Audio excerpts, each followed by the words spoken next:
He just absolutely drains that one.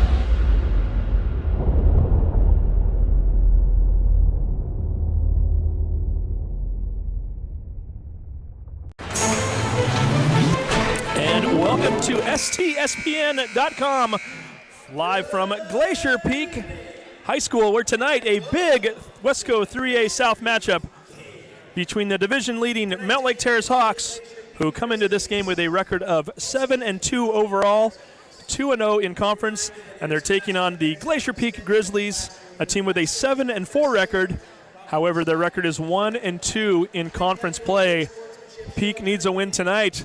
We're going to get to the starting lineups here in just a moment, but at this time, I'm going to go ahead and put our microphone down, and we're going to listen to Gus, the PA announcer, read the starting lineups.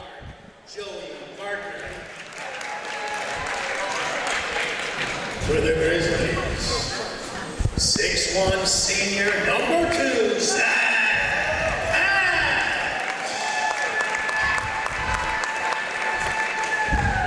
Steve Willits along with John Bonner. The starting lineups are being announced. So far, Joey Gardner, Mountlake Terrace guard, 5'8" junior, getting introduced as a starter, along with Zach Hatch, number 2.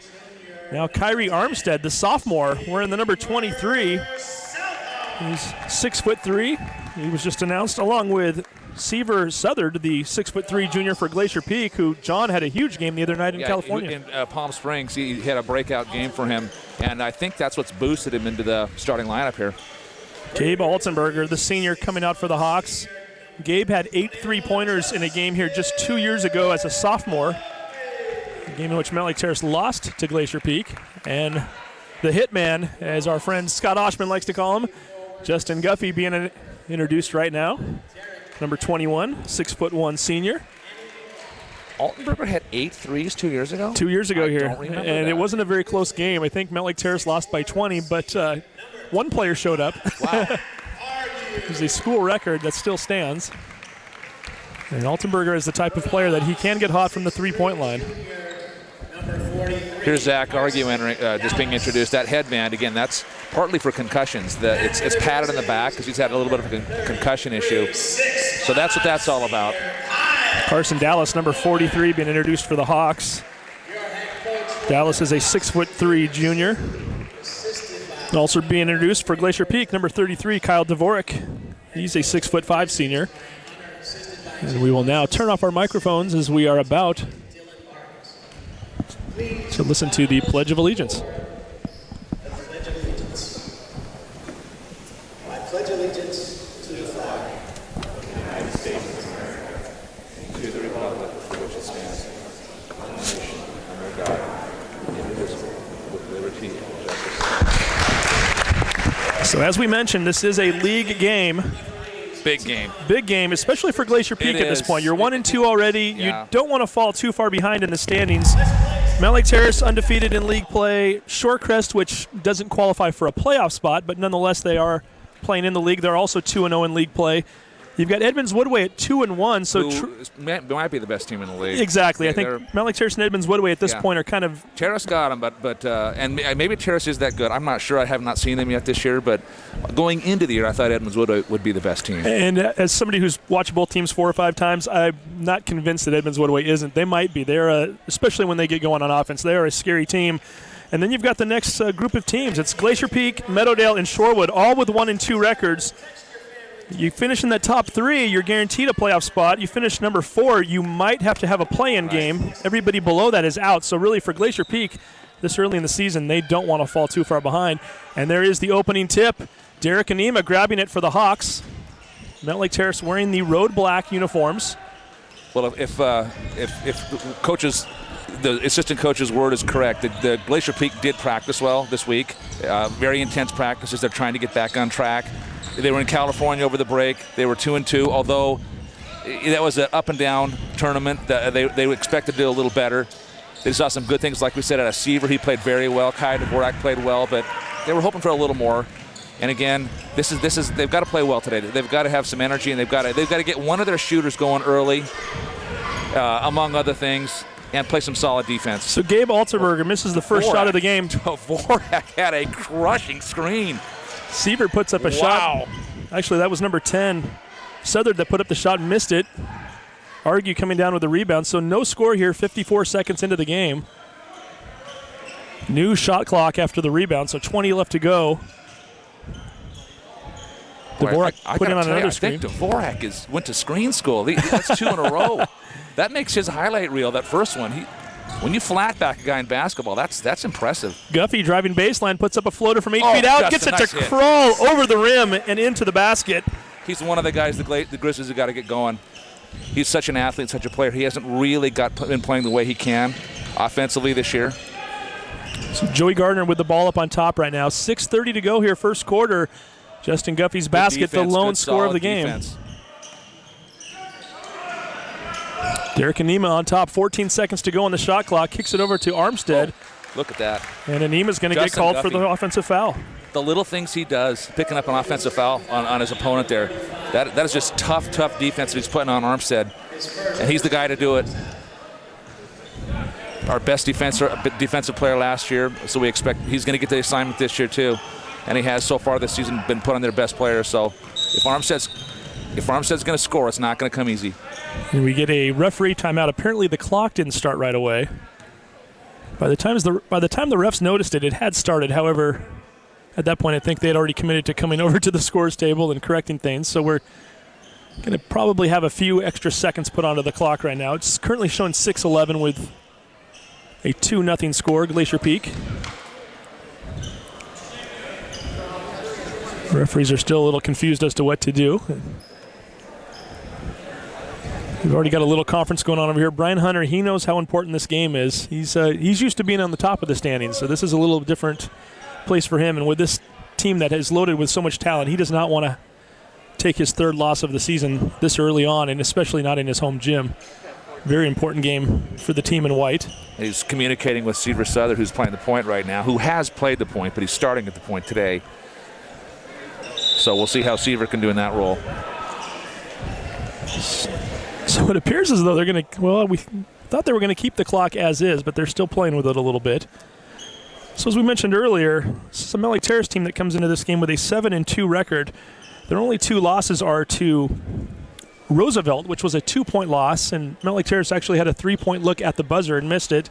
And then they lost to a very good Cascade Bruins team, a Bruins team that is currently ranked number 4 in the state in the 4A, according to the Seattle Times anyway, and a team that they were only down by 2 with 4 minutes to go in the game. Right. So these are 2 very good teams. Again, Glacier Peak, maybe 2 losses overall, but they're 7-4. Oh, good slip. Nice slip there by Guffey. Misses the shot. Dvorak goes up for the rebound. Good board. He draws a foul. He'll head to the line for 2. That's just so typical Glacier Peak, the way they run sets. It's so textbook. The way they set screens, they wait on their screens, they slip screens. They're tough. I've never had to coach against Glacier Peak, but I imagine it would be tough try to out X and O Coach Hunter. He's one of the better ones in the area, that's for sure. Dvorak missing the first free throw. Dvorak on the year at the free throw line. And we've got those stats right here. Somewhere up here. There we go. 11 for 16 coming into the game. He was 68%. He's rebounded well, especially at the offensive end for us. He misses the second one there. 0 for 2 so far for Dvorak. 2-0 score here. We're more than 2 minutes into the game. Armstead with the ball, kicks it over to Anima, gets it over to Gardner. Gardner looking to drive baseline, finally pulls back out, finds a cutting Anima, easy basket to the hoop. Goes Derek, the leading scorer for the Hawks. He puts them on the board for the first time. We're tied at 2. Zach Hatch right now looking for Dvorak, finally kicks it over to Argue, swings it to Guffey. There's Southard. We mentioned he had over 20 points in the last game of that holiday tournament. Nice 3-ball by Hatch, hits the back of the rim, however, bounces up into the hands of Carson Dallas. Here come the Mountlake Terrace Hawks. Joey Gardner's going to pull up from 16 feet out. Misses his shot off the back iron. Guffey with the rebound. No, we were talking about Seaver. Seaver's his primary weapon is his 3-point shot, and the boy has tremendous range. I mean, Brett Kingma could shoot from a little farther, but Zach Seaver Southern can shoot 25 feet in. We're going to get a traveling call on Guffey. That's going to be a turnover to the Hawks. And we were looking at these stats from Glacier Peak right before the game started.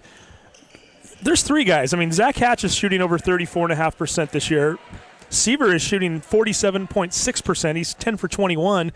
And then you've got Tetrold, who's 44%. I mean, that's a nice trio of three-point shooters. There's two more, though, Steve. You have to remember that Justin Guffey was our leading three-point shooter last year. He just hasn't found his rhythm this year. And then Bobby Martin, our sophomore, this is new. He's now shooting three-pointers. And at the beginning of the season, I thought it might be a little fluky, but they say he really can do it. He doesn't practice. So we're a team full of three-point shooters. We don't have any more wish for three-point shooters. What we would like to have is a little more scoring inside.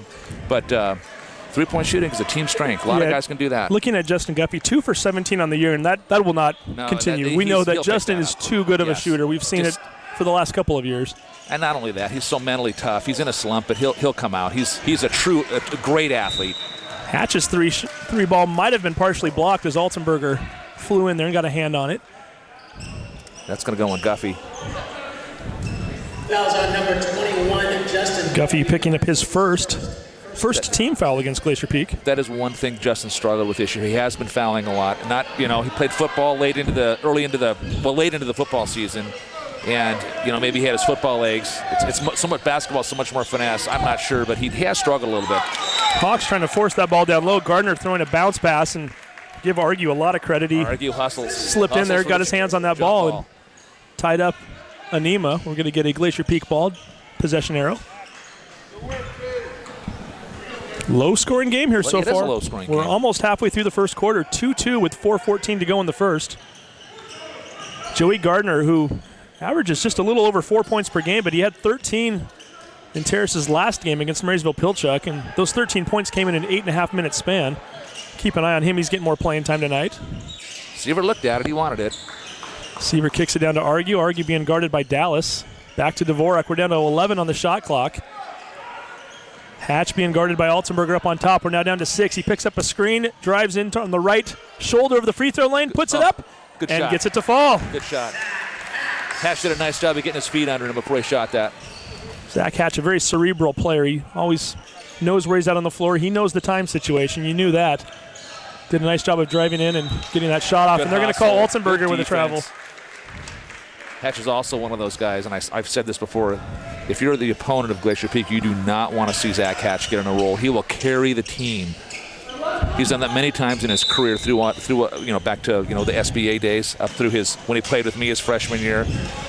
He did it last year for us at varsity. He's very capable of going on long runs. Well, I'm trying to remember the opponent. He had a district game last year in which he had 8 3-pointers. Was it 31 in that game? I'm turning to Stephen Whitman. He might even know who the opponent was. I don't remember, but Southern misses the shot. Rebound by Carson Dallas. Dallas kicks it ahead to Gardner. Gardner looking for some room. Drives left side of the lane. Misses the shot. Dallas with the open rebound. Puts it back in. Carson Dallas with his first 2. 4-4 game with 2:57 to go here in the first quarter. Right back at the other end. Argue looking for Dvorak. Forced it. Did force it indeed. Gets batted away. Here come the Hawks now. Altenberger. Terrace patiently setting up their offense now with 2:42 to go. John, the way this game's going, it might be the first one to 30 wins. Altenberger gets a shot off, but he traveled. Now, Steve, I'm looking at Mountlake stats, and Armstead he's averaging 7.5. Is that correct? That's correct. I would have guessed. He's a junior this year? He's a sophomore. Sophomore. Yeah. Okay, that's what it is then. All right, give him a little more time. And he is you can see he's got the wingspan, plays great defense. And he's getting a little bit more comfortable with the varsity game every single game. And the fact that he hit the game winner against Edmonds Woodway with 4 seconds to go, the fact that the sophomore took that shot, it was definitely something that boosted his confidence for the future. And he keeps getting better and better. Well, if he's like his brother, was it Marcus? Marcus, yeah. He was a player back in his day. What, about 3 years ago or so? 3 years ago, he led them to a 4th place finish at state. He was very tough. Foul was called against number 15. That was Joey Gardner picking up his first. 3rd team foul for the Hawks. 4-4 score, 2:21 to go here in the first quarter. 8 points in 8 6 points. minutes? With these two teams? Well, this is a Mountlake Terrace team that definitely likes to slow it down. They prefer a defensive game, and Glacier Peak. Glacier Peak always is there. They're always a half-court team. It's not exactly Edmonds Woodway tonight, that's for sure. As Derek Anima spin move, floats one up from about 10 feet out. Carson Dallas gets his hand on it, bats it away from a couple defenders, but see what Hunter's going to dial up here. Dvorak able to chase it down. Let's see what Hunter has here with under 2 minutes to go in the first quarter. Southern continuing to play point. Gets it down to Argue. Argue throws it back into the lane. It was batted out by Derek Anima for the Hawks. So Glacier Peak still has the ball. However, they're down to 18 on the shot clock. And Shimron Mussey checking in for the first time. A little surprised to see him coming in this late. He is the third leading scorer for the Hawks, and you're right, Bobby Martin also checks in for the Grizzlies. Checking in for the Grizz. Martin, a sophomore who's had himself a heck of a season. Good year, very good year. He's been in a little bit of a funk lately, but he's going to be a great one. When he's all done, he's going to be a great one. He's very, very athletic. His motor never stops. Another is a great screen. And as you say that, did they call him for that? If they did, I don't know that I agree with that call, but it was a strong screen. Maybe it was too much elbow, something like that. Might have thrown a little bit of that, yeah. So Martin picks up his first. We've got 5 fouls total between these two teams. Nobody has 2 fouls yet, so everybody feeling pretty good about their foul situation so far. 1:30 to go, first quarter, 4-4 tie. Altenberger, and we're going to get another offensive call. This time it is against the Hawks. And they're going to call that on Gardner. So as soon as I say that, it's the old announcer's jinx. Nobody has 2 fouls. Change that awfully quickly as Gardner picks up his second. Now, I know that Armstead's only a sophomore, but the fact that Hunter has Justin Guffey guarding him tells me that there's something that Hunter respects about his game already. So 6 turnovers for Terrace. 6 turnovers for Mountlake Terrace already in the first quarter. And Stephen Whitman doing the stats for us. We appreciate that. There's Martin with the ball on the wing, kicks it out to Hatch. Hatch for 3. Ball bounces off the rim and up and over the backboard, out of bounds. Mountlake Terrace basketball. that is a shot that Zach likes, though. Really anywhere, and he has such a quick release. I had a good feeling, having seen him play a lot, I thought that he was going to sink that one. He's got such a quick release, anywhere on the floor. Yeah, it's almost as though there's 2 lids on these baskets tonight. These are 2 teams that, although neither one of them averages a ton of points, they both have a lot of shooters, and to see a 4-4 score more than 7 minutes into this game, very uncharacteristic. Daniel Johnson for 3, in and out. Southern gets the rebound. Boards. Southern setting up the offense. 17-second differential between the shot clock and game clock. Martin swings it to Guffey. Guffey down low to Dvorak. Draws another foul. Great job by Guffey to get that quick pass off, and nice job by Dvorak to get open. Justin Guffey has been a very strong passer. That's what broke him into the starting lineup his sophomore year, his strong passing.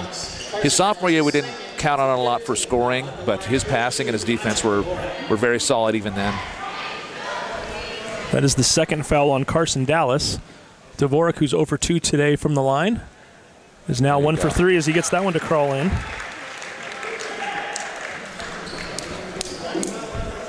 5-4 score, Glacier Peak over Mountlake Terrace. 38 seconds to go here in the first quarter. Make Dvorak 1 for 4 for the night at the free throw line. Mountlake Terrace, who will need to get a shot off before the end of the quarter. There's about a 3-second differential. 25 to go in the first. There's Altenberger. A nice job by Southern. He knows Altenberger's a shooter, and he's staying right with him. That's good to see. That was at one point, Seaver, he struggled a little bit with his defense, but he's really matured. Trust me on this. The Southern boys, he's the third Southern to go through our school here. Daniel Johnson for 3.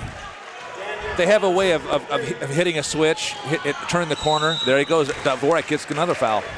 By the way, that is Johnson's first 3-pointer of the year. He was 0 for 2 coming into the game. Not exactly a guy you expect to step up and shoot the 3 when nobody else is hitting baskets, as Dvorak heads to the line for 2 more. Okay, Steve, let me ask you a question since we have a little break. Superman and Batman in a fight, who wins? Serious question, because this goes to Kyle Dvorak. Superman and Batman in a fight. Where's the fight taking place? On Earth. Okay. And we'll say... What day of the week? Let's say Tuesday. Let's go Tuesday. Tuesday, huh? Downtown. Tuesday, downtown Seattle. Sure, Seattle. Okay, why not? Not Seattle, they'll wreck Seattle. How about let's go to a city we don't like so much, but not Seattle. Yeah, we want to keep Seattle intact. Dvorak. Do I get till the end of the quarter break to think about that? I'll let you think about that, because Kyle Dvorak has very strong feelings about this, and he's brought this up in my class a couple of times, more than a couple of times. He is convinced that Batman wins. I disagree, but the class seems to agree with him that it would be Batman. So, well, are we looking at the kryptonite factor too? That's what he says. That's what he says. That ball almost went in the basket.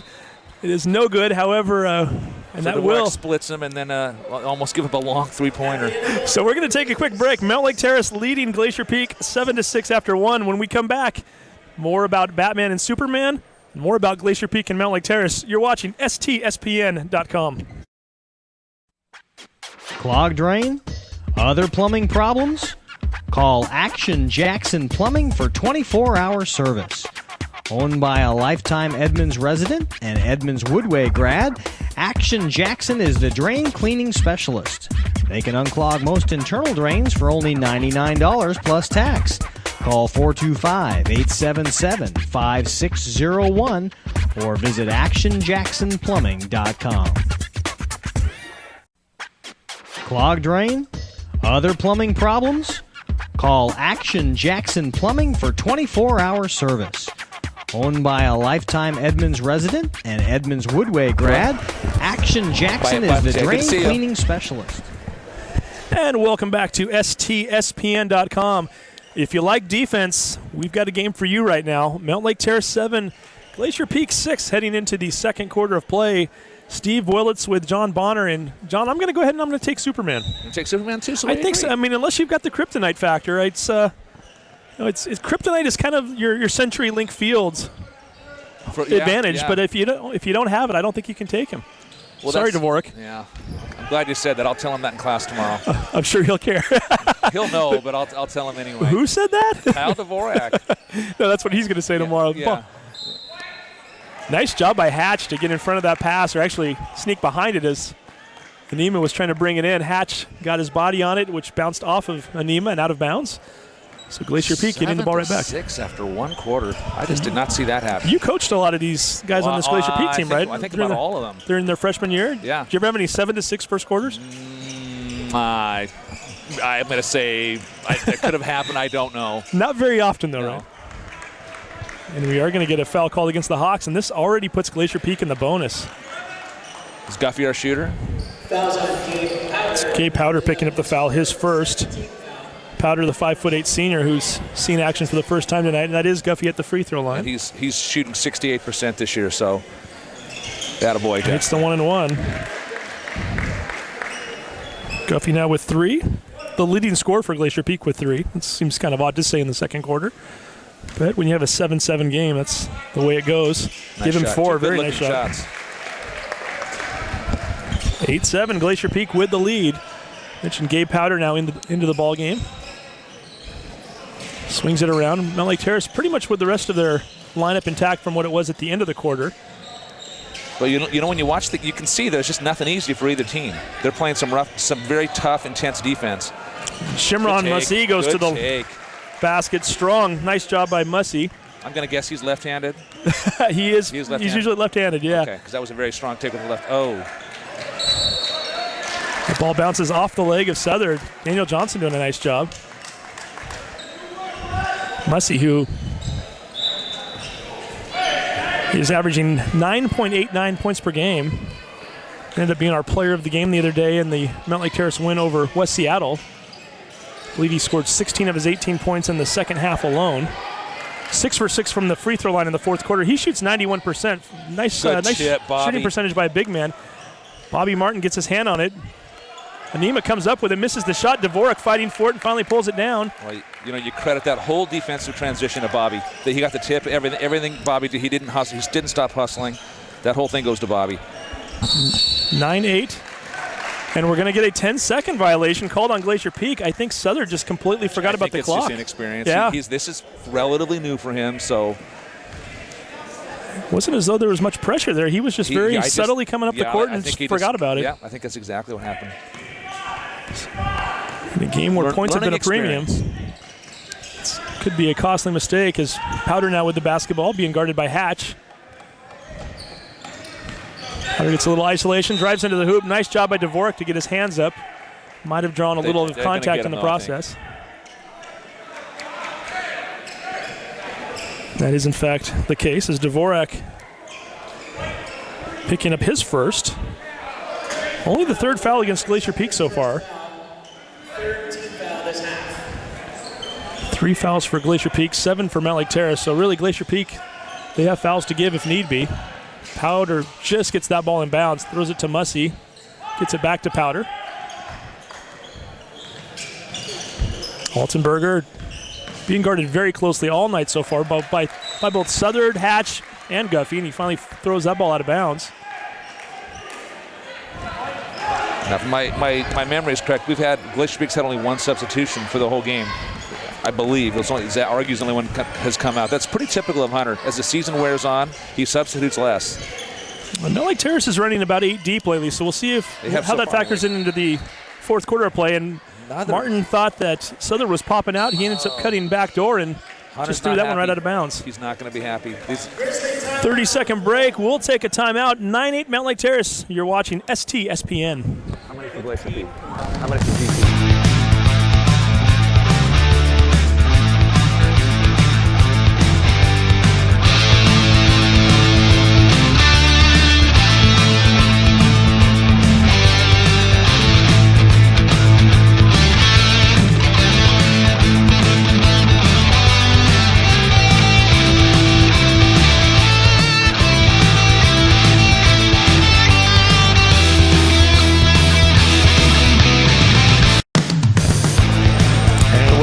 To STSPN.com. Do not adjust your TV screens. It is 9-8, almost midway through the second quarter. Mountlake Terrace and Glacier Peak. Two teams bringing the defense tonight, and two unforced turnovers by Glacier Peak forced that turnover, and in extremely uncharacteristic fashion. Hunter did that entire timeout without drawing anything on his board. That is not like him. He just wanted to talk to the team. Settle them, whatever.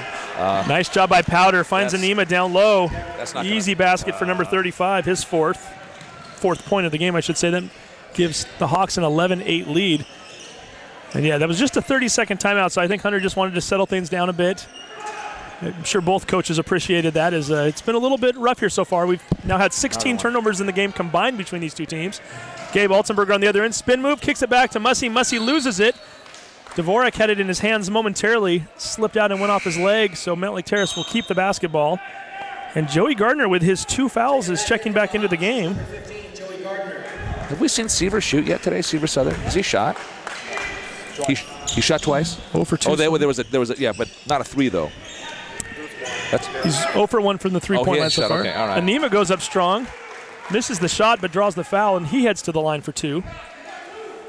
I should point out, this is a Mountlake Terrace team that's shooting 72% from the free throw line this year so far. 72%, which is a great percentage for a. Well, bad. It helps when your main free throw shooters. The guy who's attempted the most is this one right here, and it's Derek Anima. He's 75% on the year. And then you've got Mussey, who's 20 for 22. Joey Gardner's 23 for 28. It adds up pretty quickly. Really, Carson Dallas, 6 for 16 from the line. Other than that, they're a pretty strong team all around from the free throws. That's one of those. That's one of those qualities in a team you really like. You want to be strong with the free throw line.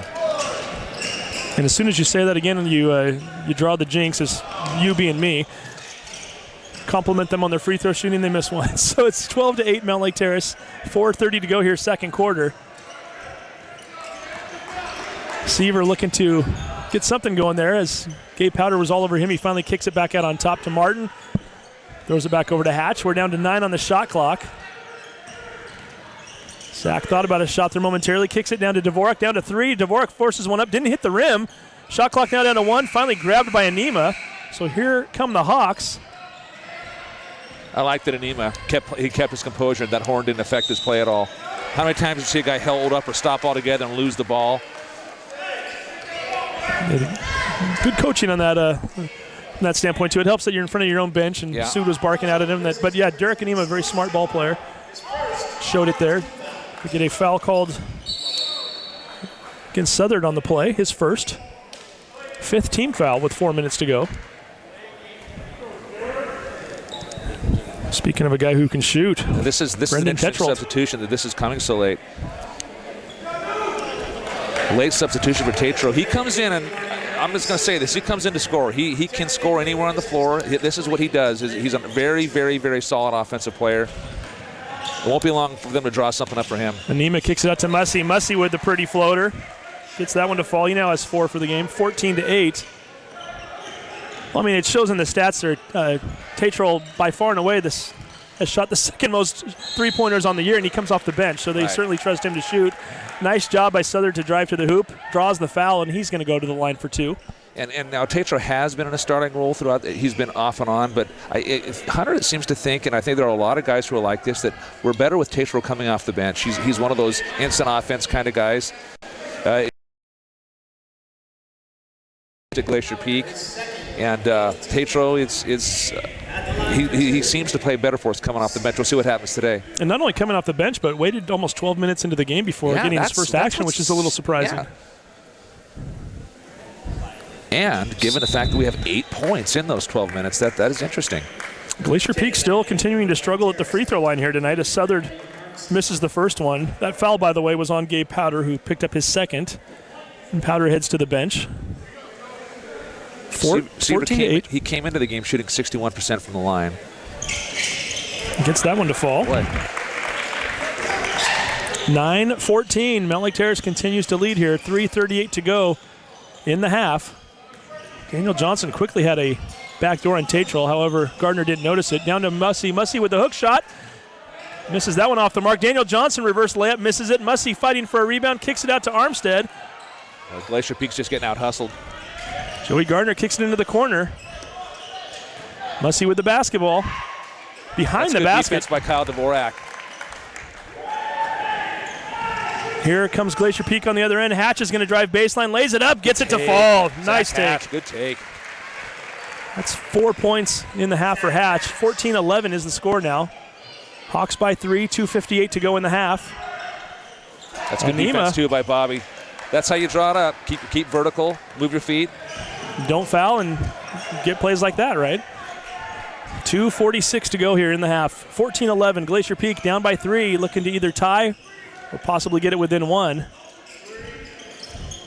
Gabe Powder with his 2 fouls checking back in for the Hawks at the next break, as well as Gabe Altenberger.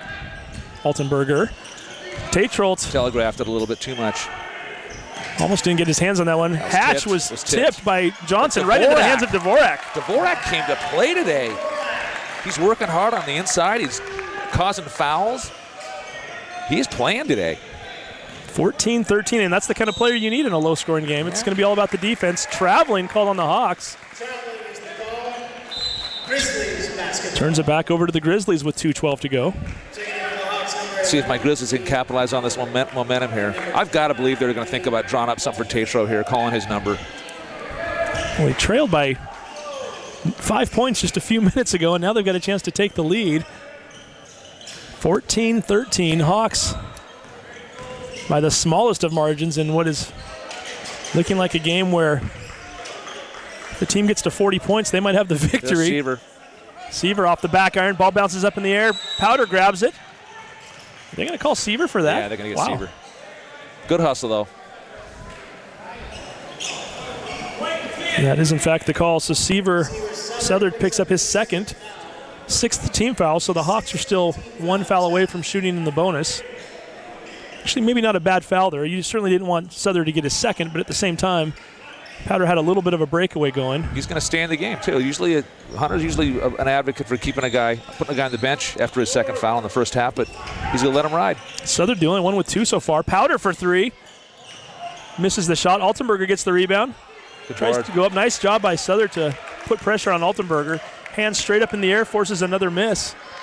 Glacier Peak's ball. Hatch being guarded by Altenberger. Tatro looking for Hatch in the corner. Hits it. Nice shot by Hatch.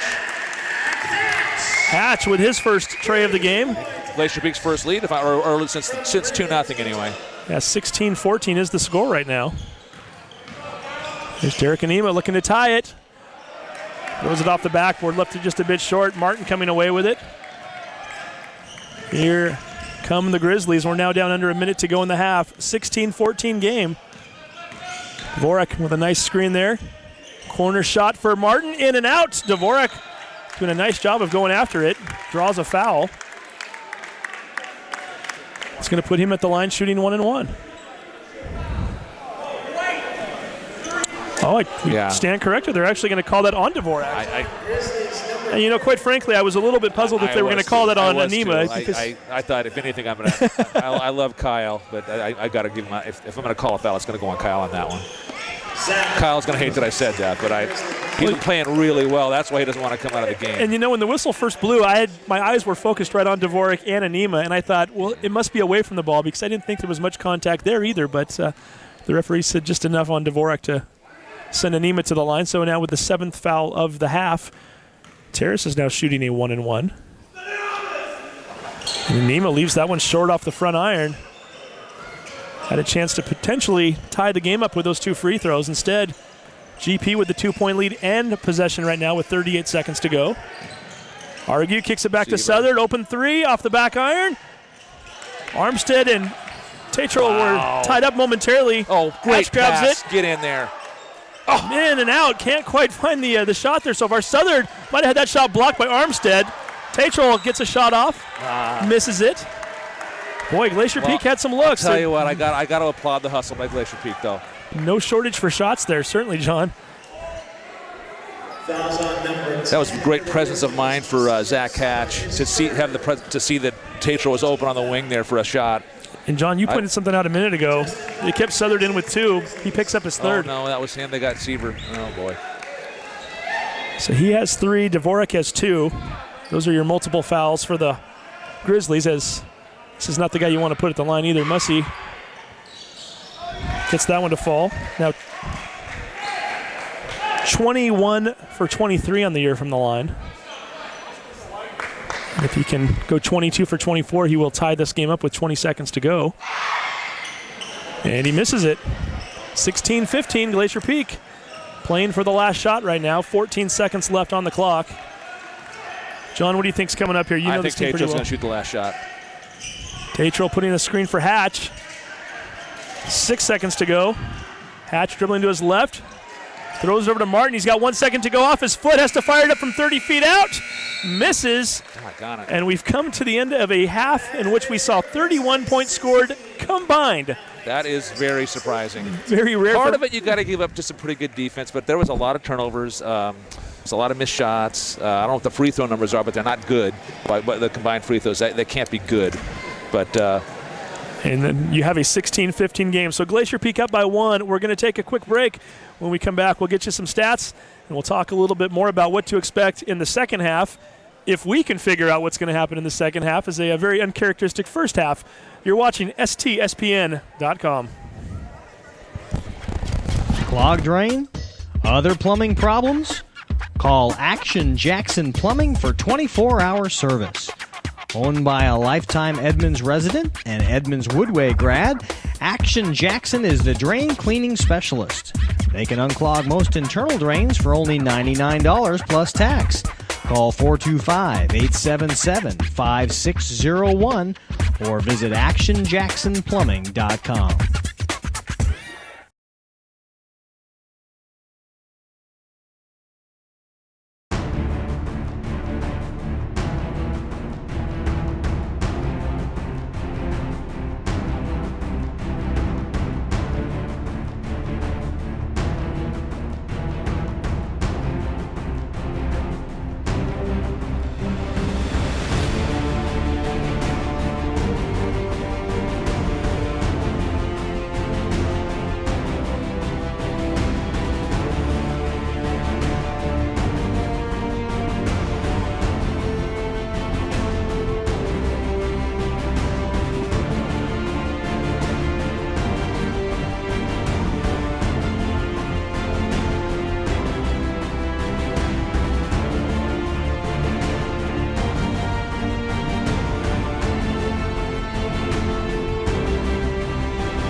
morning halftime show.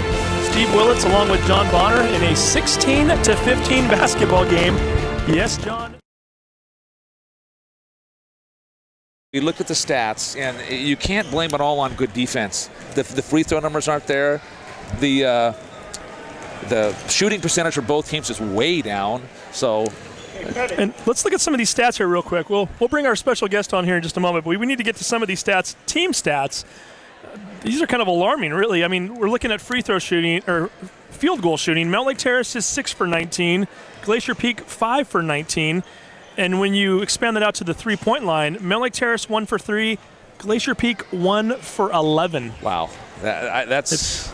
I mean, and you're still leading. When Glacier Peak I had seen those numbers before the game, I would have thought we would have been down by 20 at this point. It wouldn't be good. 1 for 11 from 3-point. That's our bread and butter these days. Well, not only can you not shoot from the 3 or the 2, you're having trouble from the charity stripe too. You're 5 for 10 free throw shooting for the Grizzlies.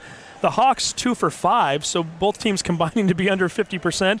And then we look at the turnovers. Mountlake Terrace 9, Glacier Peak 8. You start throwing numbers like that around, and you have a 16-15 halftime score. And it's the kind of turnovers too. They have not been strong. They've been a lot of unforced errors. See, is that microphone on right now, Todd? We got the legend here. We do. The weapon. Thunderfoot. Spencer Pettit in the house. Spencer Pettit, what the heck are you doing in town? I'm in town, get a little break from school and from football. Make sure we can hear you okay there. Can you hear me? We think we've got you on there. I can't hear you at all through my headphones, but we'll assume you're on. So Spencer's a pro at this. He's been interviewed many times. Hello. We have a little technical difficulty. We're going to get Spencer Pettit on. I'm still trying to hear him, so maybe he's even on. He's in town though. From his. Let's take 12. Go. All right. There we go. I get to come back a little bit before school starts up again, and I had to come watch my boy Justin Guffey play, and all the other guys like Zach Hatch and Seaver and whatnot. Hold on. All the way up. We're still having technical difficulties. We're going to get this right for you, Spencer. Between the offenses of these two teams and us up here on the up here at the table, it's just not a solid night, is it? We'll get it going here. We got to talk to the bowl winning Spencer Pettit, by the way. Which bowl was that, Spencer? Arizona Bowl. He was in the Arizona Bowl for the Nevada Wolfpack. They got a big victory this year. And do you get rings for that, or how does that work? We do. We get rings. He gets a ring. So you for get it. Even though you're redshirted, you get a ring. Very good. Everybody on the team gets a ring. So how does it look for you next year? Is the kicker this year? Is he coming back? He'll be a senior, but hopefully I get some play time. I'm working the offseason for that. Let's try to get to Spencer here. Maybe at the quarter break we can get that going. So we're going to get back to the third quarter of action. Glacier Peak very content to keep this a low-scoring game, at least for a first minute here, as Hatch kicks it over to Argue. Argue getting double teamed, kicks it back to Hatch. 9 on the shot clock. Swings that over to Southard. Southard kicks it back to Guffey. 2 seconds on the shot clock. Guffey has to put one up. Good take. Nice take. Altenberger might have gotten ball, however, I'm not sure his teammate did. There's not a lot Justin could do with that. He knew that the clock was winding down. He had to do the best he could, so we're lucky to get a foul out of that. Foul is by Armstead. Only the first foul on Armstead.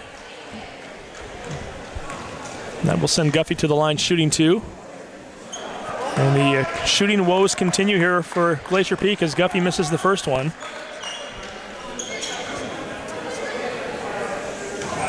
I'm looking around. I see a few other faces from Glacier Peak past.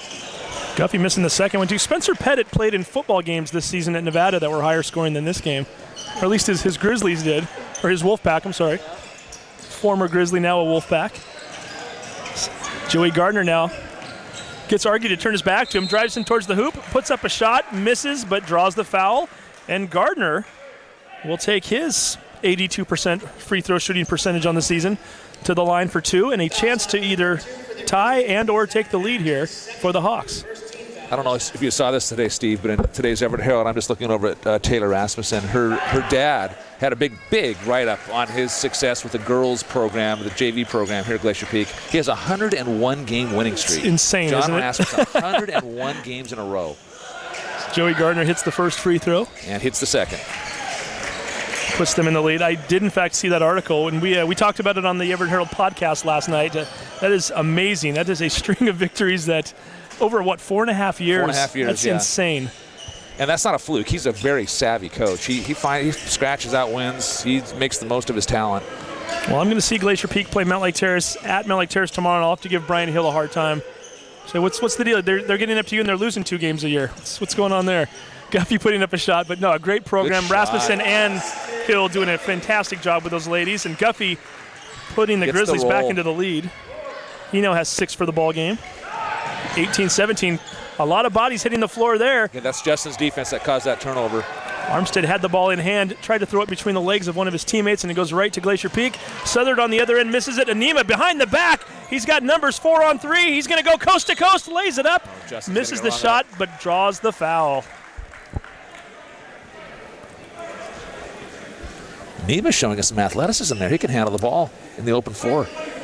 He's normally, when he's out there, he's the most athletic player on the court, regardless of who they're playing. And very nice ball skills for a big man. Oh, we can hear that now. I think we've got the microphone working. As Anima steps to the line and gets that one to fall. 18-18, tie game. Anima now with 6 for the game for the Hawks. He is their leading scorer.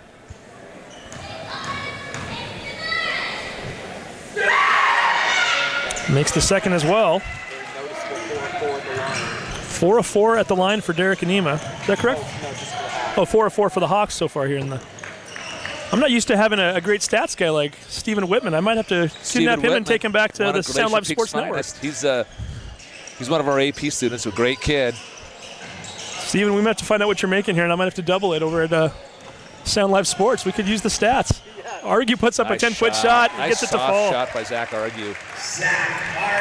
Todd Elvick might have something to say about that. But You can afford it.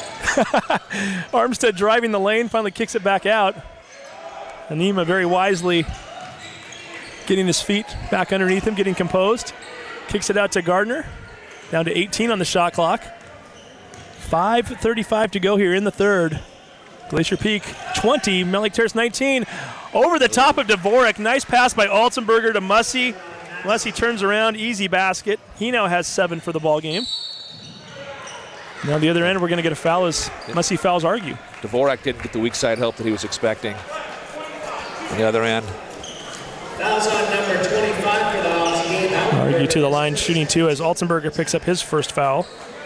And is that microphone working now, Spencer Pettit? Why don't you go ahead and talk into it? Let's see if we can hear you. Can you guys hear me? We can hear you Spencer. loud and clear. The weapon, Spencer Pettit in the house. Argue gets that one to fall. Now back at 21-21, another tie. Looks like a football score out there right now, and a guy who knows a thing or two about football, Spencer Pettit. What's going on, Spencer? Yeah, out here watching my boys while I get a little time off from Nevada. So are we out of school for another week, or what's the story? I'm out of school until actually the 19th. And I'm headed till the 19th, and I'm headed to Vegas on the 15th to work a kicking camp. Nima is scoring the basket there. He now has 4.5. No wonder you went to Nevada, Reno. You get extended winter breaks. That's pretty nice. Yeah, exactly. I know, a month and 3 days. I'm not complaining. You'll take it, huh? So, Spencer, you're going to work a kicking camp? Means you're one of the coaches, one of the facilitators? Is that what you mean? Yep, all the camps that I used to go to, now I finally get to work them. So Is that one of Sailors' camps? Or who? it is one of Sailors' camps. And so I'll be working with guys. Like last year, there was Blair Walsh, who plays for the Vikings, Kai Forbath, who's on the Saints. Anima with another basket, Different by stuff the like way. that. He now has 6 in the quarter, 25-22. I'm kind of hoping that Blair Walsh will be back there because that means he's out of the playoffs by then, right? For the Yeah, I Vikings? guess that's good news for the Seahawks if he's working the camps. So We hope, and let's you can hope. give him a hard time Keep our at that fingers point. crossed, yeah. And Hatch is going to get called for a charge. Anima stood his ground, gets Hatch to pick up a foul, and I think it's a 30. If it's a 30, we'll keep it here. Regardless, can we keep it here, Todd? We look over at Todd. We want to talk to Spencer Pettit. So, Spencer, now, we know you're redshirting. You're redshirting. So, how far can you kick it these days? I mean, in Reno, where it's 4,500 elevation, kickoffs are going 70 yards at plus, so that's getting better. And field goals, I mean, we don't try too many far ones. They'd rather just have us be accurate within 50, so. Really? Yeah. Okay. And how's the accuracy these days? I think it's getting a lot better. I mean, Nice. the field goal posts get a little smaller, so you got to aim a little smaller and you don't miss more. And what was the experience like for you this year? Obviously, you were redshirting, but you still made all of the road trips, correct? Yep. Got to go to places like Niagara Falls, some other cool places. you went to? Exactly. So I got to go to Niagara Falls, experience that, and then I went to Texas A&M, warmed up in front of 105,000 people. That's so an experience, Really? isn't it? Kyle Field. Wow. Exactly, Kyle Field and all that you just get to experience, just like kind of road tripping a freshman for varsity football. And without the pressure, right? Because you know more or less you're not going to play the next Once day. the game starts, I just get to relax on the sidelines and enjoy it. Have a little fun and the bowl experience. We'll talk about that here in just a minute. As Gardner's going to drive in, puts up a floater, misses it. Had to come out of his hands. Mussey goes up twice. Try to tip it in, and I believe they're going to call Mussey for the foul as we await confirmation. That is the case. So tell us a little bit about the bowl experience. Who did you play? Where was the game? Give us a little update. We went to the lovely city of Tucson, who hosted a great bowl. And really, they made it a lot of fun. And we played against Colorado State. And it's just a lot of bonding with your teammates. We have a players' lounge where we were probably at all day when we weren't having meetings or practicing. And overall, it's fun. On top of that, we had a great game and a great finish. So it made it the best experience I've had in a while. Argue misses the shot. Anima on the other end goes behind the back. Finally swings it to Altenberger. Hawks with a 3-point lead with 3:48 to go here in the third. Still a low-scoring game. If you're just tuning in, it was 16-15 at the half. Armstead with a spin move. The sophomore floats one up. He draws the foul and will head to the line for two. And Stephen Whitman wants to know if you minded playing a team from your own conference in a bowl game. I mean, we were not too happy about That's it. a little So were a strange. lot of people, but to get the chance to play in a bowl game, you question. got to appreciate that. And yeah, there were some problems with it. A lot of people didn't like it, especially the media. So And you'd played Colorado State earlier in the year? we did not play them. you So didn't? they're part Oh, of that's the okay they're part then. of the Mountain Division, and we're part of the West Division, and so Well, we that's didn't not play so them bad this then. year. So Spencer, how's school besides football? The school part of your college experience going okay? Yeah, college experience is awesome. I got some great friends down there that helped the transition make it a lot easier, and academics-wise, I had no problems. So I think Glacier Peak and the teachers like Bonner had a lot of help with that. Oh, look there you at go. that. Get the plug in. Get the plug in. Very good. Do you owe him lunch for that, or how does that work? Well, we talked about what I owe him, depending on how He good the doesn't owe plug me was. anything. So I actually never had his class. But yeah, I he know never, many he people never who did. I Well, was there going we to say go. he I never- know many people who did and loved it. So. Nice save. Well, you're a good man for saying that, Spencer. But Armstead, by the way, hit both of those free throws. The Hawks with their biggest lead of the night, or actually matches their biggest lead of the night, 27-22. there we go. That's money. That's going in. Oh, I cursed him. Another miss. I jinxed him. I'm telling you. I think they've been jinxed all night. It seems to have a lid for those threes. Southern with a nice pass. basket. Good hard pass by Duffy. I shouldn't have said anything. Tatro never misses that shot. Todd Elvick pointing out that they missed the clock for 4 seconds. We'll see if that comes back later on. 27-24 is the score. Certainly is not the Kansas-Oklahoma game that was on last night. 109-106 in triple overtime. We could still have triple overtime and maybe get the score up, but right now it doesn't look too good for points. Dallas down low, throws up a hook shot, Good gets shot. that one to fall. Good shot. Dallas, who only averages 3 points per game, now with 4 on the night, puts the Hawks back up by 5. A good stat. Mountlake Terrace has not missed a shot. Stephen Whitman is telling me that Mountlake Terrace has not missed a shot in the entire quarter so far. They're only, or now we're correcting that, huh? It's still a good stat, though, right? What are we, 4 for 5 for the Hawks? Okay. Well, that's a big pickup from the first half.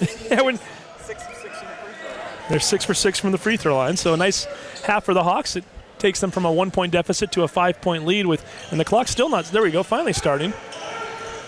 As Hatch from way downtown, in and out. That basket just continues to rim those balls out for Glacier Peak.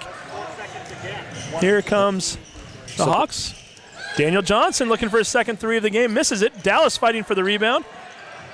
Tries to pass it to Johnson. Southern got his hand on it momentarily. Johnson finally comes up with it. 2:15 to go here in the third. Daniel Johnson driving into the lane, kicks it back out, and the Hawks reset their offense with 2:08 to go here in the quarter. Down to 14 on the shot clock. Johnson going from right to left, kicks it to Garner for the three, off the back iron. Southern and Dallas go up together. Going to call a jump ball, and the possession arrow goes to Mountlake Terrace. I'm not sure what the three-point numbers are for Glacier Peak, but now it's 1 for 14. Wow. Because we were 1 for 11, and we haven't done anything to help that. Hawks getting some fresh legs here. They bring 3 guys back in. It's Altenberger, Mussey, and Gardner. And Bobby Martin comes in place of Brendan Tatro for the Grizzlies. The sophomore. So Spencer, you're back in town. You're watching your old team here. What do you think so far? Maybe not as much offense as you're accustomed to seeing from these guys. Yeah, I mean, last year we had a great season. I think they're a good team this year too, just not as much offense. The thing I'm most disappointed in is the student section.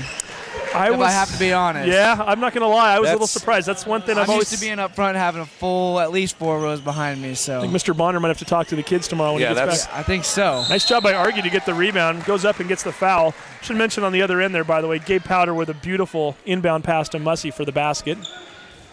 31-24 score. Yeah, you are right, Spencer. We did talk about that. It is very, very sparse over there, and that is not like Glacier Peak. Even though it is a Tuesday, it's a very good opponent, and I'm a little disappointed too. Exactly. I'm not sure what to read into that. I'm not sure. Did you and the other teachers get together and give a bunch of homework that's due tomorrow, or No. what? Are these guys at home working, or? Don't put that on us. Okay. But, and I don't know what to read into that. That's a little disappointing. What do you? Maybe we'll ask Steven at the break what he knows about it. He is a student. We'll put him on the spot, and then he can get beat up tomorrow if he gives a bad answer. We'll see how that goes. So Argy makes both of those free throws. 31-26. And we're going to get Altenberger called for another travel. Well, I think that bailed him out of a charge because I think Bobby had good position on him. That's unofficially, I think that's Altenberger's maybe his 3rd travel of the game. Uncharacteristic for him. Still looking for his first points. He's the 2nd leading scorer for this Hawks team. Yeah, Spencer, back in your day, making you sound like an old man already. Back in the day when I was here, the other side of the bleachers, that was pretty much full or close to it, right? Yeah, exactly. I mean, I had all my best friends playing like Brady Southard, so I made sure everyone got out here and cheered them on and get them pumped up for the game. So I think Brady's actually watching from Montana right now, so we'll have to give him a little shout out. We will give him a shout out because if he's watching, his girlfriend's watching with him. Shay, Exactly. So Carson Dallas going to get called for the charge. And of course, Scott Oshman's not here, my buddy Scott, so I need to make sure that I fill in for him. It's Broadway Brady, right? It is Broadway Brady. So Broadway Brady, if you're watching, hope things are going well in Montana for you. I wonder what's Brady's hair looking like these days. Have you seen him Brady's lately? hair looks great as always. Is it long? Is it got I don't the know. dreads I going FaceTimed on? the other day. I know he's got facial hair, so He's got facial hair? he's still got the facial hair. I don't know about the hair on top, though. Dallas's 4th foul, by the way, so he's checking out for a while. 1:05 to go here in the 3rd. 31-26, Mountlake Terrace with a 5-point lead here at Glacier Peak. Tatral still looking for Good that hustle basket. by Bobby. Nice job by Hatch. Kicks it over to Southard in the corner. Another miss for Glacier Peak. Glacier Peak cannot find the bottom of that net. Can't hit the 3 at all tonight. Daniel Johnson going all the way, lays it up and in. Hawks by 7. Daniel Johnson now with 5 points for the game. He's above his season average. Bobby. Nice job by Bobby Martin. The sophomore gets in there, lays it in. Well, Glacier Peak needed that bucket. Martin with his first points of the night. A little bit of a surprise for a guy who's been having some good numbers here this year so far. And I think his numbers are actually below what he's capable of. Well, this is a team. He's one of 2 non-seniors on the team, so he's going to have to step up next year. Altenberger for 3. He's on fire. First basket of the night for Altenberger. 36-28. Hawks with their biggest lead of the game. 2 seconds to go in the 3rd quarter. Hatch is going to have to fire up from 35. Leaves it short. Spencer, we're going to leave you here for a few minutes. We're going to take a break right now. We've come to the end of the 3rd quarter. Mountlake Terrace getting 21 points in the quarter. They lead 36-28. You're watching STSPN.com. That's Brady. So he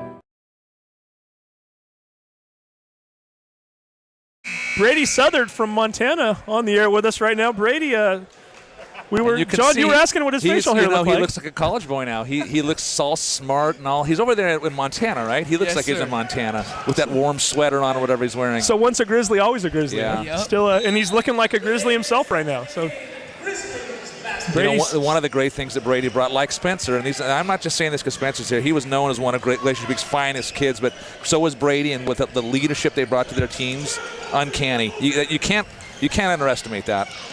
Mussey blocking the Guffey shot from behind. Mountlake Terrace with the basketball, already with their biggest lead of the night and looking for more. 36-28, 7:39 to go here in the fourth quarter. Shimron Mussey gets the block on one end, dishes it out on the other. 20 seconds to go here in this particular possession. Derek Anima drives into the lane. They're going to get a hand check. Let's see who they call that on.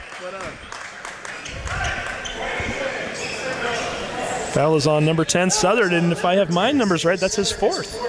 Boy, that's 5th team foul already in the half. That's Brady. That's I went through all the Southern boys. Seaver's fourth foul. Seaver Southern. You were so fixated on Brady right now. And his older brother Tanner. Anima with the offensive putback gets that one to go.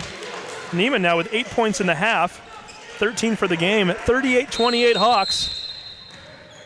And we get a whistle. Let's see what this is. We had another clock issue. Clock. Head back down over there. Spencer's going to take off. So Spencer, will have you sign off now. Hey, thank you for coming up. Yep, thanks for having me. It was fun as always, and good luck to the boys tonight. And shout out again to Brady Southern. And good luck to the rest and of your Austin year. Johnson. Yep. Yeah, good luck in Las Vegas and back in Reno. So Spencer Pettit, the weapon, joining us once again. Always fun to have Spencer on the air, no matter what we're doing. Had him on during one of the football games this year too, during the playoff game against Arlington. I shouldn't say the playoff game. It was the Westco Championship game. I meant what I said. When he was here at Glacier Peak, he was notoriously one of the greatest kids that you'll ever know. Steven's nodding his head in agreement. Yeah. I mean, everybody loved that kid. Well, and for myself, even who I cover mostly teams in South Snohomish County, we've gotten to know Spencer very well, and always a pleasure to have him, whether I'm doing something with the Herald or on KRKO. He's always been a lot of fun to talk to, and super good kid, and we can't be happier for him for his successes and the fact that he's having so much fun in Reno. Nice shot by Hatch. Doesn't quite go, though. Powder pushing the ball back up. There was a pass to Anima, a little too quick on the trigger there. It goes off of Derek's fingertips and out of bounds. And we'll see if Steven can give us a three-point update for Glacier Peak also. They're now 1 of 17 for the game. Oh, my goodness. 6 of 9 from the field for Terrace in the third quarter, 6 of 6 from the free throw. Mountlake Terrace in the third quarter, 6 of 9 from the field, 6 of 6 from the free throw line. And that's why you have a 10-point lead right now. There we go. Boy. Another miss. So 1 of 19. I'm losing track now, Steven. I need more fingers and toes. 1 of 18 is... Somebody has got to get hot for Glacier Peak, or we're going to be in big trouble here. And they better do it very, very quickly. Kyle Dvorak heading back to the line again. Going to get Mussey for the third foul of the game. Now, Dvorak was in a little bit of foul trouble. That's why he was out of the game, right? 2 fouls, just 2? Just 2 fouls for Dvorak so far. Oh, that's his... we have 3? 3 fouls? I have 4. Yeah. Oh, we have Dvorak with 3 fouls now. I think that's why he was sitting for so long. 6:37 to go. 10-point lead for the Hawks, and they continue to look impressive here in the second half. A much different team than we saw in the first half. Good news if you're a Hawks fan. Unfortunately for Glacier Peak, more of the same from what we saw early on. Just not able to get the offense going tonight, and in particular from that three-point line. And free throws. And the free throws are hurting them right now, too. You're absolutely right. Even the free throws we've hit, a couple of those have rattled in. That's never been a weak spot for the Grizzlies, but tonight Johnson, it is. Gardner for a 3. Had an open look, missed it. Tatrell coming down with the rebound. I don't know what to call here, Steve. No one can get anything going. I just don't know what to do here. If I'm Hunter, I'm a little befuddled. And quite frankly, when the shots aren't going, there's not much you can do to coach, right? It's you've coached for a long time, John. Sure. What do you tell a kid who's normally a 35-40% shooter and just can't get it to go? Well, the thing is when a team full of shooters, somebody's got to get it going. Oh, and there we go. And there we go. And now I would go right back to Tatro now. I'd follow that up with another attempt from him. So we'll see. Tatrell's first points of the game makes it a 38-31 ball game here with 5:29 to go. Altenberger, we know he can hit threes. His goes in and out. Anima coming down with the board, and he might have drawn a foul against Tatrell. Let's see who they call it against. It's going to be Tatro. That is, in fact, the case. So he picks up his first basket of the night on one end, picks up his first foul on the other. So we're in the bonus, both teams from here on out. Yeah, that was only the 6th, so the next one will take them to the line. They don't need the free throw line there as Anima scoring on the inbound from Gardner. Terrace wants a timeout, a 30. We'll take a quick break. You're watching STSPN.com.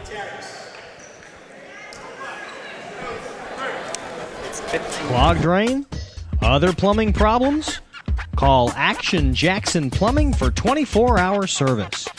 Owned by a lifetime Edmonds resident and Edmonds Woodway grad, Action Jackson is the drain cleaning specialist.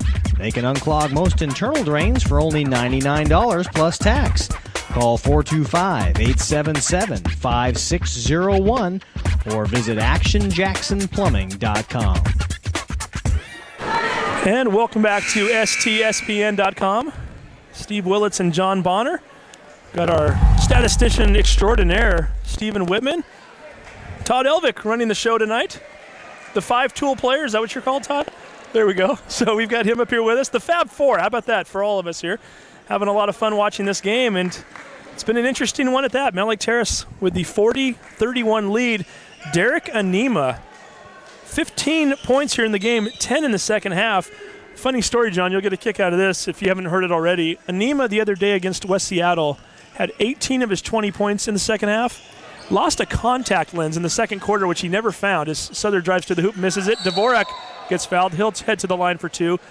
Never found the contact lens. Had to play the entire second half without one of his lenses in his eye. Said it was, Are you kidding? his eye was fuzzy the whole time, and he goes out and scores 18. Wow. Perhaps he went to the locker room today at halftime. Maybe he took it out again. Who knows? Wow. We'll have to ask him after the game. Well, I haven't seen him play yet this year, but I'm impressed. Not only is he scoring, he's an athlete. This kid can move the ball in the open court. He flies around. I'm impressed with him. Leads the team in scoring and in rebounds. As Plays hard. Dvorak gets the Gotta first like one a to guy go. like that on your team. And Mountlake Terrace is a team that went 6-14 last year, and some of their woes were definitely attributed to the fact that Anima was injured a large part of the season. Was he? When he was in there, they were a much different team. Dvorak misses the second shot, and we'll get some numbers from Steven here. This is not a good free throw shooting night for GP. We know they were 5 for 10 at the half. 10 of 18 from the free throw line tonight. Well, you compound that with the three-point shooting, and there's your difference in the ballgame Yes. right now. You know, Todd just whispered, it's the fact that Glacier Peak's crowd is so the attendance is so low. Is that hurting them? And I never thought of that, Todd, but I think it does. And not only is it a small crowd, even the parent section is very quiet tonight, although not a whole lot to cheer about. But Well, I was Glacier Peak does feed off their home energy. They definitely do. I'll tell you what, I was talking to Gabe Altenberger's father before the game, and again, Gabe's a third-year player here at Mountlake Terrace on the varsity team, so he's certainly seen his share of games here. And what he said before the game, before we knew what the crowd was going to look like, is Guffey gets down low. That's all athlete right there. Goes all in there. athlete. He was concerned from a Mountlake Terrace standpoint of the fact that even though Glacier Peak, the numbers are a little down this year, this is always a tough place to play, and it's a tough place because of the crowd, and the crowd's not here tonight. So and we're maybe seeing that on the scoreboard a little bit. Nice job by Southern. Bats the ball off of Mussey as he gets his hand in on that pass, deflects it, and gets the turnover. And all of a sudden, this Mountlake Terrace double-digit lead is down to 6, and Glacier Peak has the basketball with 4:26 to go. 2 threes away, but then again, the threes have been tough to come by tonight. Southern momentarily loses the ball, but was fouled. We got 1-1. It should be 1-1, right? We're definitely in the bonus there. Yeah, it's should be number 8 or number 9 on Mountlake Terrace. So we're 1 away from a double bonus for the rest of the way. Gardner picking up his 3rd foul.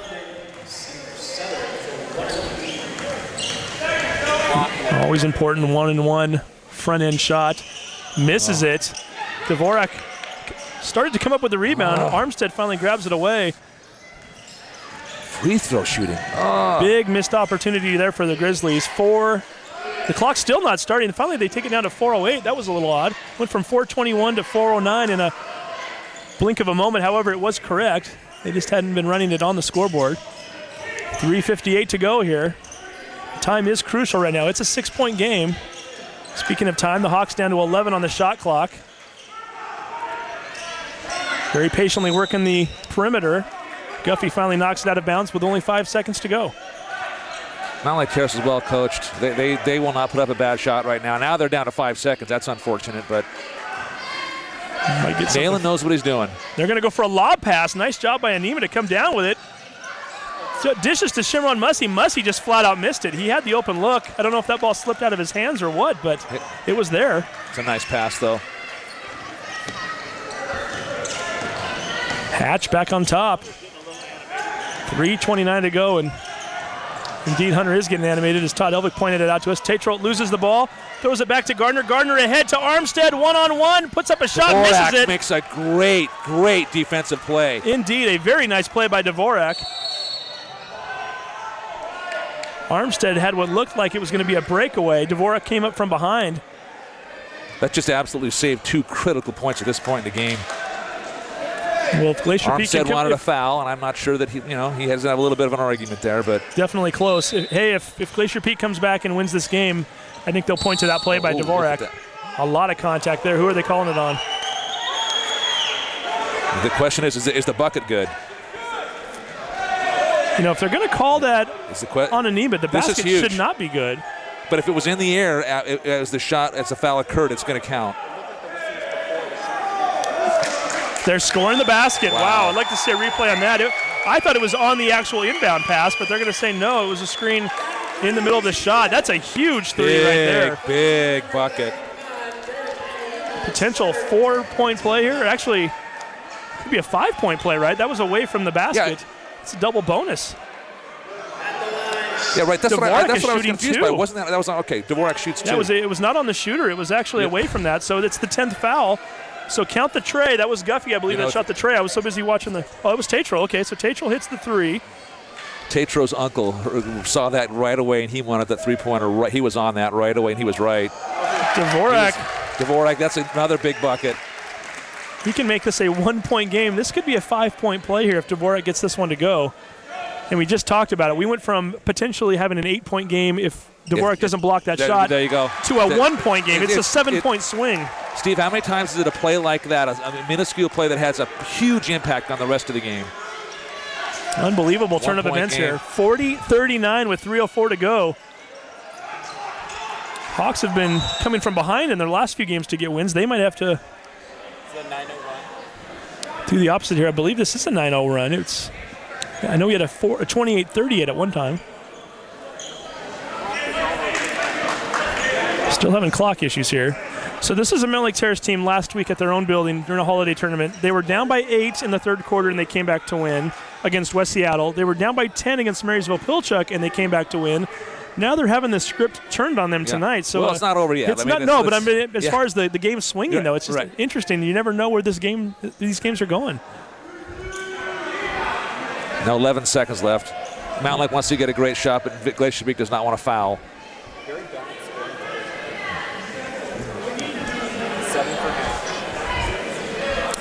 Seem to be content with where the shot clock is. It's at 11 right now. I think the question becomes, where's the game clock? It was at 2:49 a moment ago. Now it's reading 3.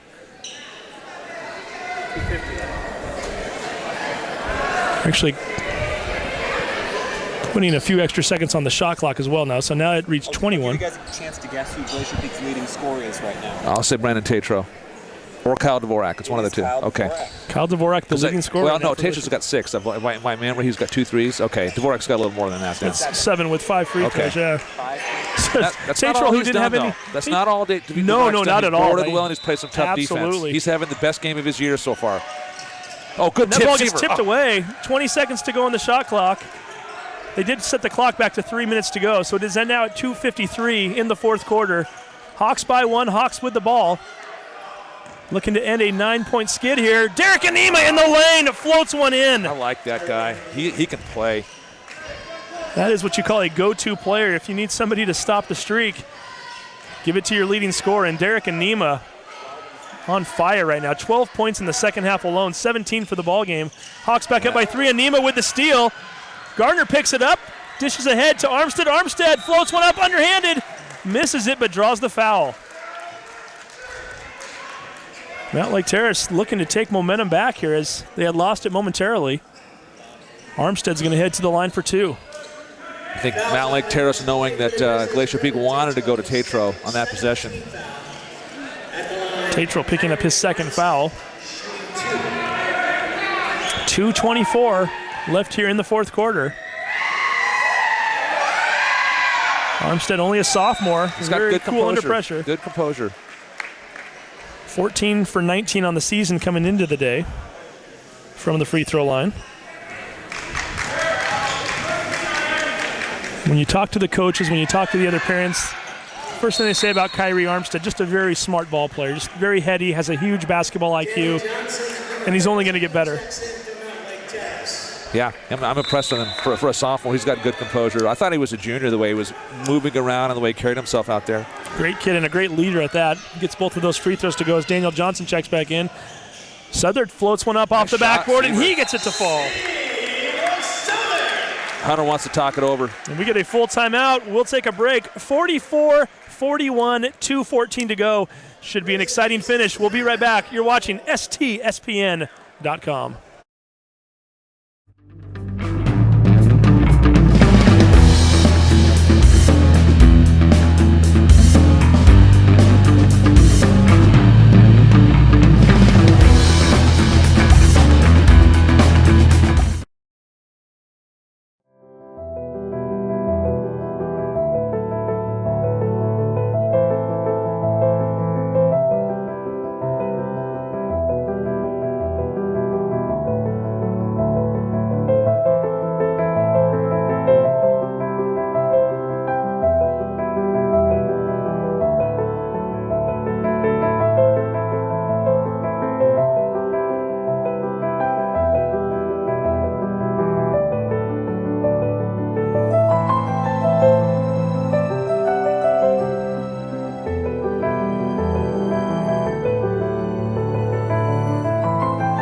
Welcome back to STSPN.com. Steve Willits along with John Bonner. And what is turning out to be a very exciting second half of action. 44-41. Mountlake Terrace, who at one time had a double-digit lead here just a few minutes ago, now trying to hold on by the slimmest of margins. It's a three-point game here. Stephen Whitman just pointed out that not a single Glacier Peak player is in double digits right now. And that actually our leading scorer is Justin Guffey. He missed a bucket in there, so Justin Guffey with 8 is Glacier Peak's leading scorer. He does indeed have 8. Low scoring game for Glacier Peak, but very well balanced. So Daniel Johnson missed a shot. Mussey went up, got the offensive board, tried to tip it back in, and was fouled. Fouls on number 10, Seaver Southard for your Glacier. Southard fouling out of the game. Does that mean Brady tunes out now, or is he going to keep watching? I'm thinking Brady's going to stick it out for the last 2 minutes. He's a team player, right? Yeah. There's a guy they could use right now. Who's going to come in for Hunter? So we wait to see who is checking in for Glacier Peak. It's going to be Argue. So that'll turn the point guard duties to Zach Hatch.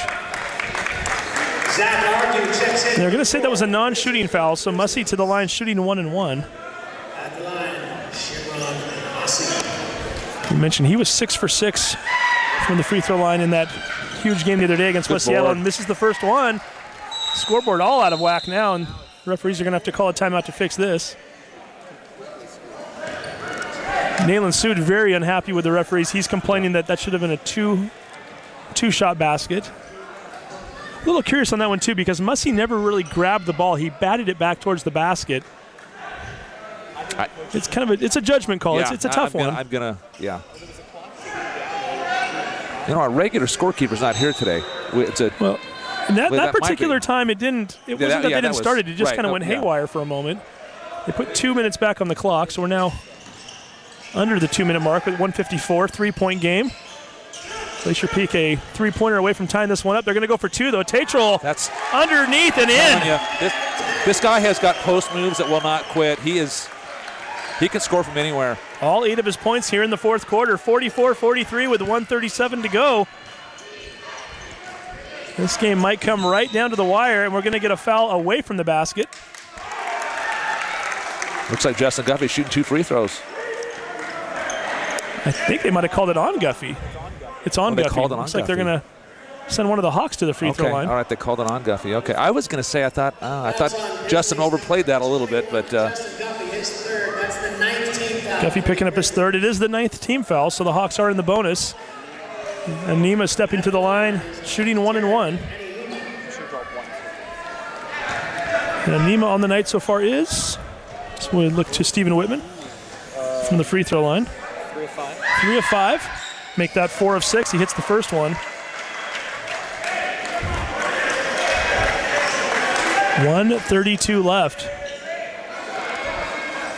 And how many times do you see a basketball game where a team is just cold as ice from the field and all of a sudden they catch on at the end? Yeah. Glacier Peak. Well, again, There's there's every so time many they heat guys, up, this might be it. Yeah, I mean, there's so many guys who can score on this team, and statistically, somebody's got to get it going at some point. 46-43, 124 to go. Pass. Dvorak Good wide pass. open underneath the hoop. Zach Hatch with a nice pass to Devo. Pass. 1 point game again. Hatch did a nice job to look off the defense and found Dvorak all by himself underneath the basket. And as Stephen Whitman points out, now Dvorak is the leading scorer for Glacier Peak. 1:04 to go here, 19 on the shot clock. Mountlake Terrace with a 1-point lead. Altenberger back up on top to Johnson, down to 10 on the shot clock. They are patient. Johnson for 3, hits it! Big bucket. Daniel Johnson did not have a three-pointer all season long. Gets 2 here tonight and 1 at a huge, crucial moment. 49-45 Hawks, 36 seconds to go. Hatch for 3, he matches! You never know with number 2 on the floor. 49-48. And wait a second, did we just get a technical call? What's going to happen there? I didn't see who that was called on. This is huge. This is very huge. 31 seconds to go, and the referee just called a technical on somebody. If this is against Mountlake Terrace, they're going to lose possession too. The referees are conferencing right now. This is big. They called it on Argue.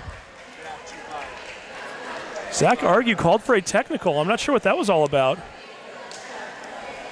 Coaches are out on the floor trying to get an explanation. That is huge with 31 seconds to go. John, I completely looked away. The teams called a timeout. Everybody was going to the benches. It was something verbal, I'm guessing. Something that...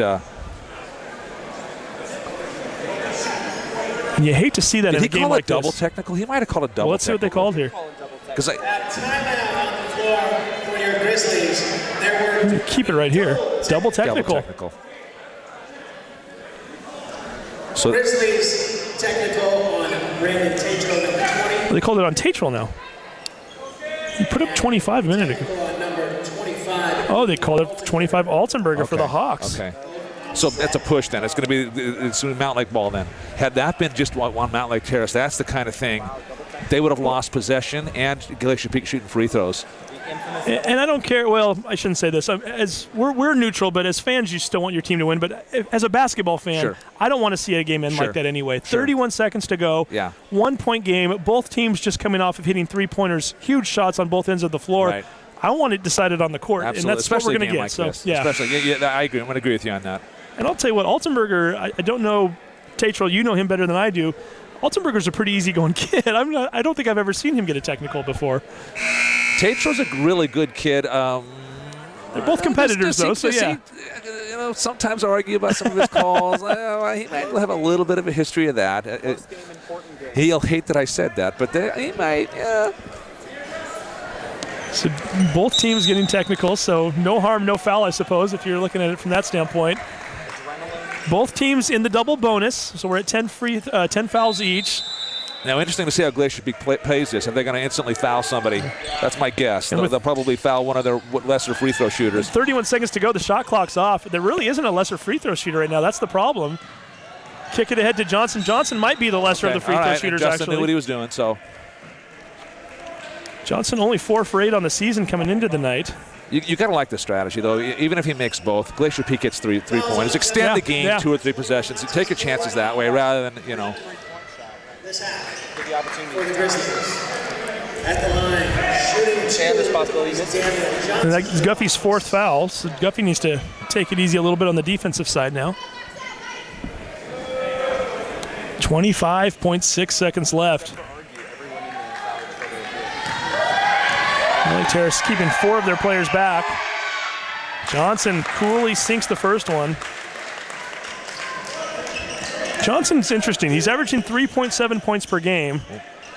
seems to be hitting his shots at the biggest He's moments. been He has 4 already late this tonight. game. And you know what? He hit the basket that put them ahead Oh, against. no. Oh, look at this. The one guy on offense, and he gets the rebound. This a mistake. And he almost throws it away. Oh, no. Unbelievable. He was the only Mountlake Terrace Hawk player They got to run the clock. at the clock's key. not running. Unbelievable. 14.9 seconds left. Johnson misses the second free throw and gets his own rebound. That's the kind of thing that will make a coach tear his hair out. You're 1 on 4. Oh, one guy takes the shooters, the other 3 just let the ball fall into their hands. You can even let 2 guys take the shooter and you still have it easy, right? That's unbelievable. Altenberger misses the front end. Here we They're go. gonna have a chance anyway. Mentioned he was 68% coming into the year. Hunter yells over to Tater to take the shooter. It's going to be a one-possession game regardless. It's a 2-point game right now. He They makes double the up the second shooter. one. Okay, so here we go. That's only his 4th point of the night. Again, we mentioned earlier, he's the second leading scorer on this Hawks team. It's a 3-point game. We're down to 12 seconds to go here. Looking for a 3-point shot, down to 8. Get a better shot than this. Hatch with Altenberger all over him. Just going to try to pick up a screen. He's going to shoot from 25 feet out. Leaves it short. Daniel Johnson grabs the rebound. He's still dribbling. The clock expires, and the Hawks hold on for a 51-48 victory. Wow. What a game. Unbelievable. 51-48 is our final score. We'll take a quick break right now. When we come back, we'll interview our player of the game. You're watching STSPN.com.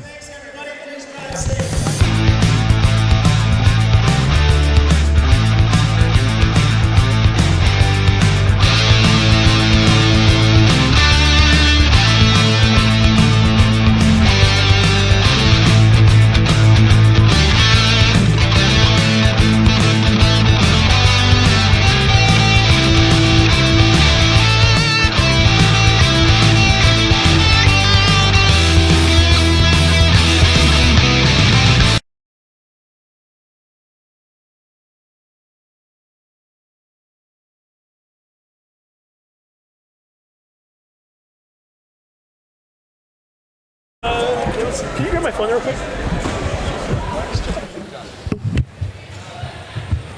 We're going to let you guys get away a second time this year. Hey, John, you might get a picture too. Hold the shirt up. The shirt is over here somewhere. Let's put it down. Oh, there we go. Hey, Derek, let's get you down. Right here. I'm going to stand up here so I look half taller. Here, let's get a pose here first. This is actually STSPN, so you get a different shirt now. Oh, yeah. Go with your collection. Well, you gave the last one to Kyrie. Right? Yeah. Okay. Actually, look at me. Yeah, look at John there. One more. Derek's a pro at this now. There we go. One of those will work. Okay, let's see. Todd, I'm Sweat that good, one out right? a little bit. I'm going to the locker, okay? Steve, nice to meet you. Hey, We'll work well. again, okay? Nice job. Did you have 14 in the second half? 14 out of your 17. Or 19. Not bad. You know, you're on. Are we on? Okay. We're on. Look at that. Hey, Steve Willits along with Derek Anima. Derek, 14 of your 19 points in the second half. Second time in the last 3 games that you've just got fire in the second half after a slower first half. What is it that's happening at halftime? Coach just told me to be more aggressive. I was aggressive in the first, but I wasn't getting many calls. Missed a couple free throws, but got to keep my head up and keep attacking. Same thing in like last game. Talk to us about that aggression a little bit. Kyle Dvorak really came out and played a really aggressive first half. I mean, did he kind of wake you up a little bit and realize that you needed to kind of get going a little bit? I knew I had to get going, for my team. Yeah, I like the physical defense. It's fine. I can take it. An interesting game on both sides in the first half. A lot of missed shots. I mean, you guys, I know it's always a good defensive game when it's Glacier Peak, Mountlake Terrace. Were you a little surprised it was 16-15 at the half? No, it was pretty slow. Fouls, good defense on both sides. Or shots weren't falling, but coach just told us again at halftime, concentrate. Shots will fall. So I think we did a better job of that in the second half. And I didn't get a chance to ask you this after the West Seattle game last week, but you scored all but 2 of your points in the second half. Rumor has it you lost a contact during that game. Are you playing with one eye tonight, or did you wear 2 contacts? I got 2. It happened in the first quarter. I was a little frustrated. I don't know how the second half was going to be, but coach talked to me. He's like, you should just stick to shooting layups. And I giggled. But in the second half, I got good looks. hit the jumpers. So Sure, and we have to talk about Wesco 3A South really quick, too. Steven's got a question for me real quick. Glacier Peak goes on a big run, cuts it to a 1-point game. You go layup and then a steal on the next possession. How big was that in changing the momentum? that was huge. They've been running that on ball the whole game, so I read that last one for that steal. And that what is that, 5-point play they got down there? Well, and we got to ask you, too, just the fact that it's Wesco 3A South, and I mean, you look at Glacier Peak, who has 3 losses already, and they're not a 3-loss team. This division, top to bottom, is just heavy right now, isn't it? It's better than last year, and we're also better than last year. So, I mean, we're always up for the challenge. So, So this season is far from over. You guys are 3-0 on the year in league play, 8-2 overall, ranked number 9 in the Seattle Times poll, and you just keep rolling. So, Derek and Ema, congratulations. Thank you. Big game tonight. Go enjoy this one, and we'll see you next week. All right, so we're going to sign off. So Derek and Ema had 19 points tonight, 14 in the second half. Leading scorer for Glacier Peak, Stephen Whitman, was, put him on the spot there. Did Kyle Dvorak end up leading the team in scoring? Or Guffey might have caught him. Dvorak, 9 points on the night. Huge rebounding game for him, too. We don't have those numbers, but certainly a nice effort for Glacier Peak. One of those games where both teams fighting it tooth and nail down the stretch. Someone had to come out on top. Glacier Peak had a chance to tie it at the end, so really this game could have gone either way. So if you're a Glacier Peak Grizzly fan, you have to like what you saw from that standpoint. But certainly Glacier Peak 1-3 on the season, but this is a team that's far from done. This is a very good division, and the Grizzlies are always ready to compete. So again, we appreciate you for tuning in tonight. For John Bonner, for Stephen Whitman, for Todd Elvick, I'm Steve Willits. You've been watching STSPN.com. Our final score one more time. Mountlake Terrace 51, Glacier Peak 48. Have a good night.